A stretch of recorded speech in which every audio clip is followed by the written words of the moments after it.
Listen, Buddy, by Helen Lester. Illustrated by Lynn Munsinger. Buddy's father had a beautiful big nose. He was a great sniffer. Buddy's mother had beautiful big teeth. She was a great chomper. Buddy had beautiful big ears. It didn't matter. When Buddy's parents sent him to the vegetable stand to get a basket of squash, he came home with a basket of wash. When they asked him to buy 15 tomatoes, he came home with 50 potatoes. Buddy's father said, "Listen, Buddy, will you please bring me a pen?" "Who?" asked Buddy. "You," said his father. "Will you please bring me a pen?" "A what?" asked Buddy. "A pen," said his father. "Will you please bring me a pen?" "Sure," said Buddy. Buddy's father said, "Listen, Buddy." Buddy's mother said, "Listen, Buddy, will you please get me a slice of bread?" "Who?" asked Buddy. "You," said his mother. "Will you please get me a slice of bread?" "A what of what?" asked Buddy. "A slice of bread," said his mother. "Will you please bring me a slice of bread?" "Sure," said Buddy. Buddy's mother said, "Listen, Buddy." Somehow, Buddy's mind was always wandering too far away from those beautiful ears. His parents tried yelling, "Listen, Buddy!" They tried whispering, "Listen, Buddy!" Nothing worked. One day, Buddy got permission to go for a long hop. He had never before been allowed to go beyond the vegetable stand. "Listen, Buddy," his parents warned him. "Just remember that at the end of the road there are two paths. The path to the left will lead you around the pond and back home. But the path to the right will lead you to the cave of the scruffy varmint. And that scruffy varmint has a nasty temper. So be sure to take the path to the left." "Right?" asked Buddy. "Left," said his parents.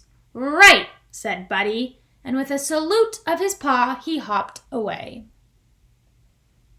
Feeling very grown up, Buddy hopped along past the vegetable stand and on to the end of the road. "Now let's see," he pondered. "Was I supposed to go left or right? Or right or left?" He thought as hard as he could. "The last thing I said was right, so that must be right." Right he went. 25 hops later, Buddy discovered that right was wrong.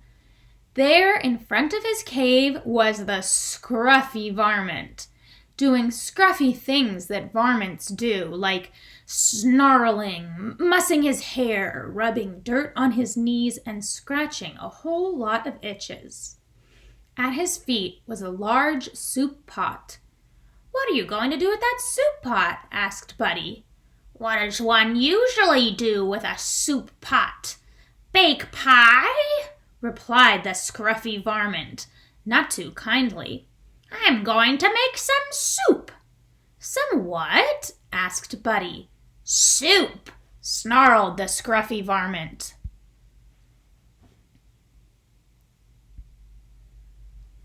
Buddy had forgotten his parents' warning about the scruffy varmint. He asked eagerly, "May I help?" The scruffy varmint was not fond of having company, but with help he'd have his soup sooner. So he said, "All right, Bunny Rabbit, come help me gather firewood." Who? What? Asked Buddy. You, firewood. Buddy eagerly hopped ahead of the scruffy varmint. Very gently he gathered a large, prickly bundle, which he held out proudly. Roughly, the varmint grabbed the bundle. I said firewood, not briarwood, he yelped, plucking the sharp thorns from his paws. Later, when the pot was filled with water, the scruffy varmint lay against a rock, licking his paws and barking orders. Hustle, Bunny Rabbit! Get the flour! Yes, sir, said Buddy. 5 pinches of salt? Yes, sir, said Buddy. 15 tomatoes? Yes, sir, said Buddy. And a big load of squash. Yes, sir, said Buddy. The scruffy varmint rose and gave the soup a stir. He took a taste. It tasted a little like,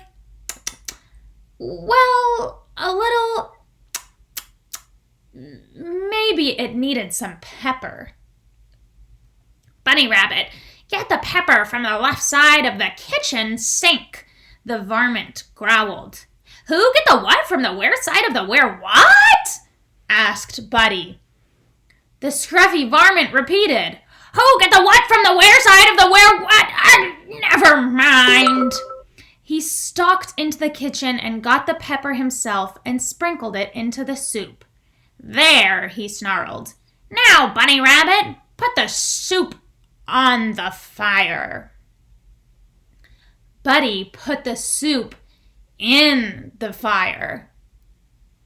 The fire went huss. So did the scruffy varmint. I'll teach you, he howled. I will have soup, Bunny Rabbit soup.